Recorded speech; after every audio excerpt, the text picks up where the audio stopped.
and salutations! Welcome to a limited edition unboxing of the Firefly Diary, also known as htoL no NiQ, on the PlayStation Vita. Brought to you by the folks at NiQ Software! Mainly the company that I know for bringing me the awesome fucking Disgaea series.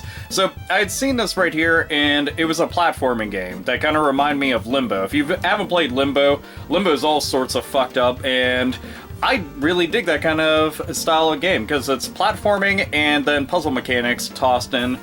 That's what this is all about as well, so naturally it garnered my interest. And I checked the game out and noticed that I couldn't find physical copies anywhere. Well, this showed up on the NiQ store online, their actual store where they go and sell things, and they had limited edition on there, which was only $10 more, and I figured, fuck it, why not go and pick it up?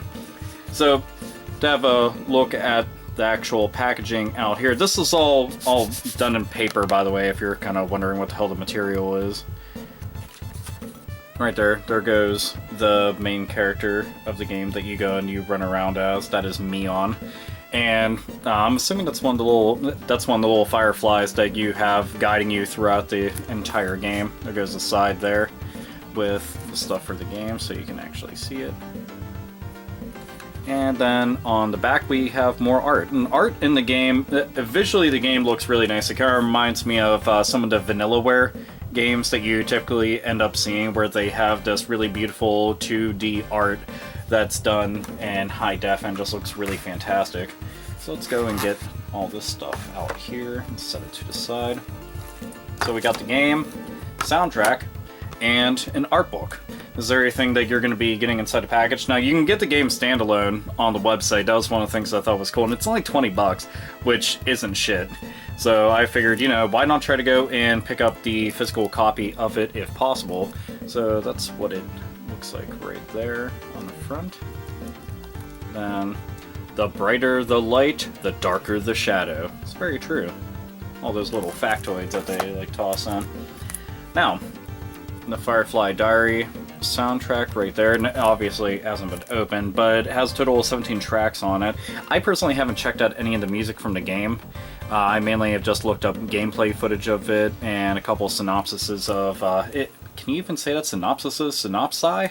A bunch of previews and just talking about the game, and I thought it sounded really interesting. So, and here goes the art book. An art book, it's not hardcover or anything like that, but it does actually have a decent amount of content inside of it. So we're gonna go and open this up. I'm actually glad that's really high gloss pages done on here.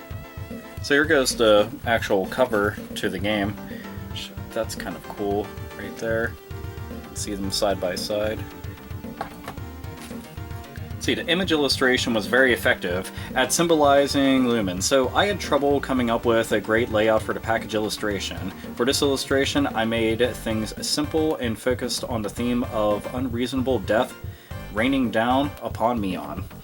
So, in this game's set in a post-apocalyptic type setting, and you pretty much end up waking up as Mion, and you have to kind of get your way out of this world and up onto the actual crust of the planet, and you're being helped by these little fireflies right here.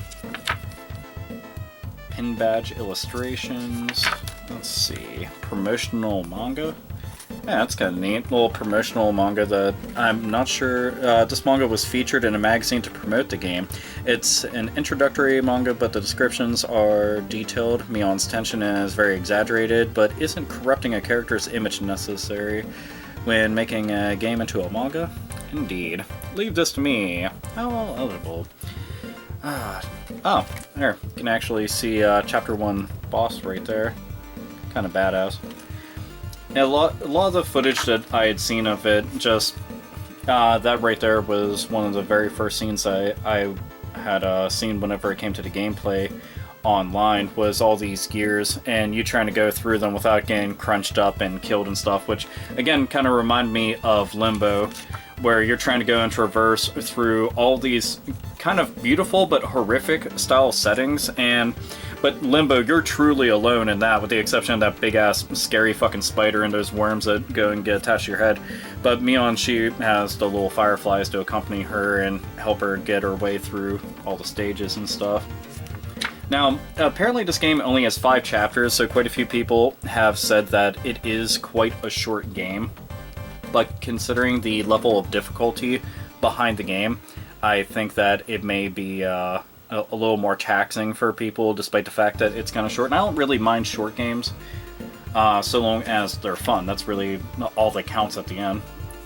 See, characters close to Mion, so we get to see some more of the characters within the game. I don't know how deep of a narrative that this is going to have or anything like that. You know, I'm not expecting something of RPG standards, but the premise itself could be interesting, so we'll have to go and see about that. I haven't actually seen any of the cutscenes or storylines or anything in association with that. There goes some more of the monsters from the game. I'll just flip through to back here. Early development images. Now, that's the kind of stuff that I like. One of the reasons why I like to go on to sites like Unseen64 and shit is to go and find all the stuff that was in, you know, pre-production and stuff that could have been, should have been, and it may not have made its way into the final product, but I think it's kind of cool. And when I had first seen the game right here, I'd seen that and I was like, how the fuck are you supposed to pronounce that and tell people about it? But technically this is just going to end up translating to the Firefly Diary. Whenever you see it, like I said, it's just htoL no NiQ. So, there you go. And anytime, you can go and call it by that, or the Firefly Diary. Don't be like, htoL hashtag Nick. It would make no fucking sense whatsoever. But it is kind of cool to see Nippon Ichi put out another platforming game, because the last one that I can recall that I've ever played from them, and I don't know if they've made any other ones, but is the 2 Prinny Can I Be the Hero games that were on the PSP, which I would like to see those packaged together, bundled up, and put onto the PlayStation Vita, because I believe that they are some of the better games from Nippon Ichi, and they're within the Sky universe, but just haven't gotten nearly the acclaim or attention that they deserve.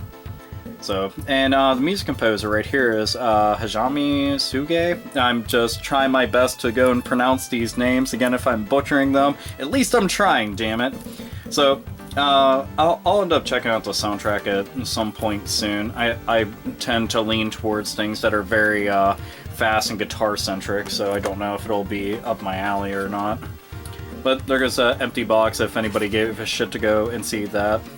And there you go. This right here is the limited edition unboxing of the Firefly Diary for PlayStation Vita. Hope that you enjoyed it, and I'll conclude this video, like always, nerds, nerdettes, and gamers, game the fuck on.